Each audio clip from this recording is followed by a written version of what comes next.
Cinema Classics is sponsored by the Gateway Film Center and is produced by John DeSando and Johnny DiLoretto. Listen to shows online at wcbe.org. I'm John DeSando. I'm Johnny DiLoretto. This is Cinema Classics. Is Cinema Classics. Yeah, it is. Yeah. Okay. We don't often talk about foreign films enough, I think, on this show. Listen, that's exactly what I said in our promo. I said, look, this is a different take for us, because usually we concentrate on American cinema. And, quite frankly, because of the pandemic, I think I've been able to see... It's not that I don't want to watch foreign films. I know. I do. It's just time-wise, Yeah. I don't get around to it as much as I'd like. Over the course of the pandemic, though, I've been able to watch a lot more films, and I've definitely seen more foreign films this year than I have, certainly new ones, in years past. And a lot of the reason that we do American cinema is this is a real strength of yours. That is, the show just really depends on your knowledge of and appreciation of American cinema. I'm very happy with that. Yeah. But I'm so glad that you suggested that we look at foreign films. Yeah. Because I think we have some good contenders for the Oscar this year. Yeah, and I think we're going to see, some of these are going to be nominated for Best Foreign Film. Yeah. So what do you got? Well, I think the one that's going to take it. Are you interested in that? Of course. Drive My Car. And you haven't seen it. I have not seen it. No, I've you been dying to see this Well, movie. you don't have 3 hours left in your life to see it. I might be able to carve This is that a out. Japanese entry. And some are talking about even taking the overall Oscar. My impression of this movie is that, it's a very talky picture. Lots of... and is it primarily just the two actors? No. There's a play within the play, Chekhov's Uncle Vanya, in which he expands, Hamaguchi expands the short story from which he took this and makes it a parallel to what's happening to our protagonist and the people in his life. Wow. I did not see that one coming. Yeah. Uncle Vanya's worked into this Yes, thing. yeah. And a lot of it has to do with the theme that Sonia at the end of Uncle Vanya says about enduring life, going ahead with things, because our protagonist has suffered the loss of his wife and an uncertainty about his future. And he's helped by the driver in the car, Drive My Car. Yeah. Cutest 15-year-old sob you ever saw. Red. It's just great. It's set, I think, figuratively, and Jordan agrees with me, in Hiroshima with obvious metaphorical connotations. Gotcha. So anyway, I think while I had others in my mind for Best Foreign Film, wow, this one is colossal. Very cool. Yeah. Okay. Have you seen The Worst Person in the World? No, but I I just pulled the disc out, but what I'm waiting is it is coming to the theaters. Yeah, okay. Good. So you recommend this? I do recommend it. I was hesitant at first, but then it slowly pulled me in. It's a Norwegian film, this young woman navigating relationships and her aspirations, professional and otherwise. And the lead is played by Renate Reinsve. I'm taking a wild stab at that Norwegian name. She's extremely charming in a very reserved way. Again, this is Norwegian. Yep. But it's fun. The movie starts, at first it's kind of like, we've seen this before, right?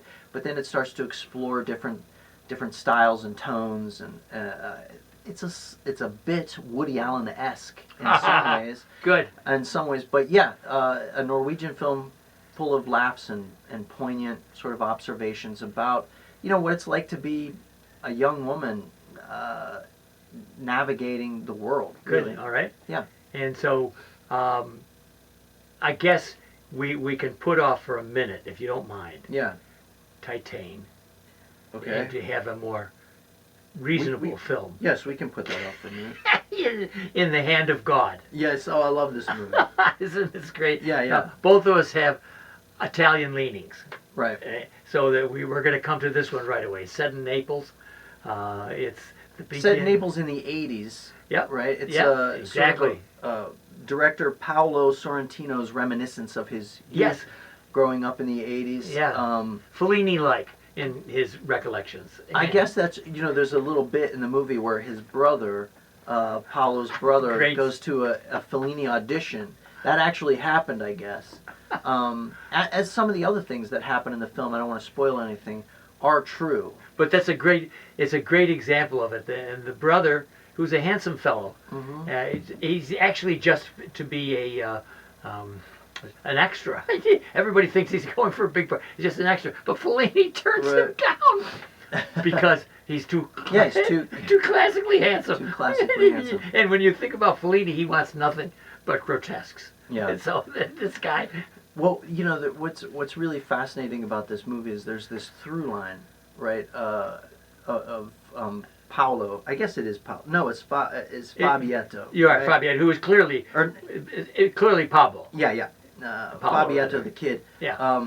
He has this, this unhealthy lust for his aunt Patrizia, Yeah. played by the beautiful Luisa Oh, Ranieri. Oh.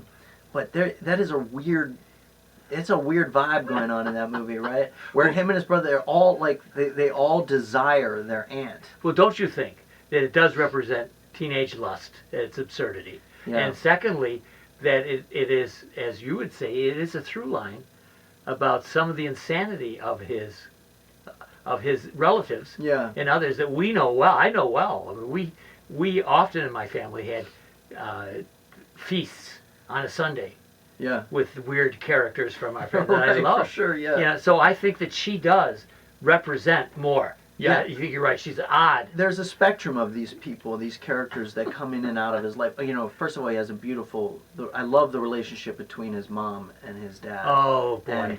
And there's that beautiful shot of them all three riding his scooter Oh together, you know? yeah. This There's some pain there. I don't want to spoil anything. no, But- when he's 16, he Yeah. has a life-changing event. Yeah. And that was true. Yes, That yeah, is yeah. exactly how it played out Yeah. in Sorrentino's life. Anyway, beautiful movie. I love the pace and the feel of this movie.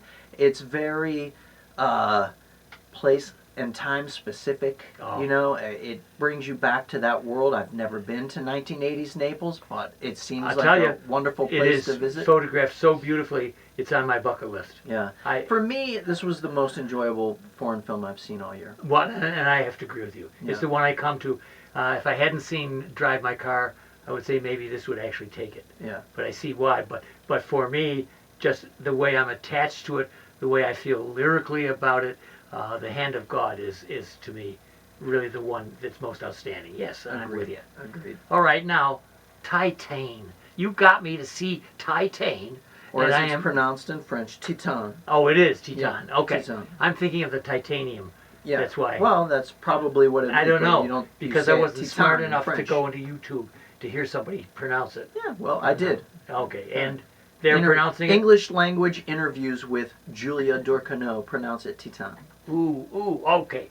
So Titan. Titan. So you made me see this, and Yeah. I'm really appreciative because I would have never elected it on my own. Yeah. It is perhaps the most disturbing film we have seen all year. For sure. Well, disturbing. Yeah, no, it is violently disturbing. This is what I love. I think Ducarneau has only made 2 films now. The other one Raw? of which is Raw. Yeah. And both of these films, at certain junctures, Raw more so than Titan, she is throwing down some kind of gauntlet in front of you. Like, she, builds these moments of grotesque brutality in her films and dares you to look away. But it's not like a horror film, where you kind of cover your eyes and look. I feel like she's personally challenging me to watch some of these things. I cannot turn away from them. But there are stomach-churning moments in these films. And it's all, though, in service of revealing a humanity or bringing you in touch, getting you back in touch with a certain notion of what it means to be in a family, what it means to love someone, what it means to have a responsibility to somebody you're beholden to, right? And she brings you back to these things via the circuitous kind of insane route, right? Which is what Titan is all about. Sure. Yeah, and I just to kind of summarize what you were saying, we need somebody. We all need somebody. And when you have the dad in here who will take anybody for his son, who happens to be this transformed assassin. Right. It's a great notion about how the lengths to which we will go to be loved. For sure, exactly. And what it is, what love is, Yes. right? That was the thing that really sold me on the movie, is that, first of all, I think everybody should know the movie is half serial killer movie, Yeah. half this familial relationship Yeah. movie. But at the end, this guy comes to love her, and it doesn't matter what she is. It doesn't matter what her gender is, what role in his life she's playing. He comes to love her because of what they give each other. It's a beautiful movie. Okay, so if you want to hear the rest of this conversation, head on over to wcbe.org and find us on the podcast experience page. You can listen to the full conversation there on Double Take.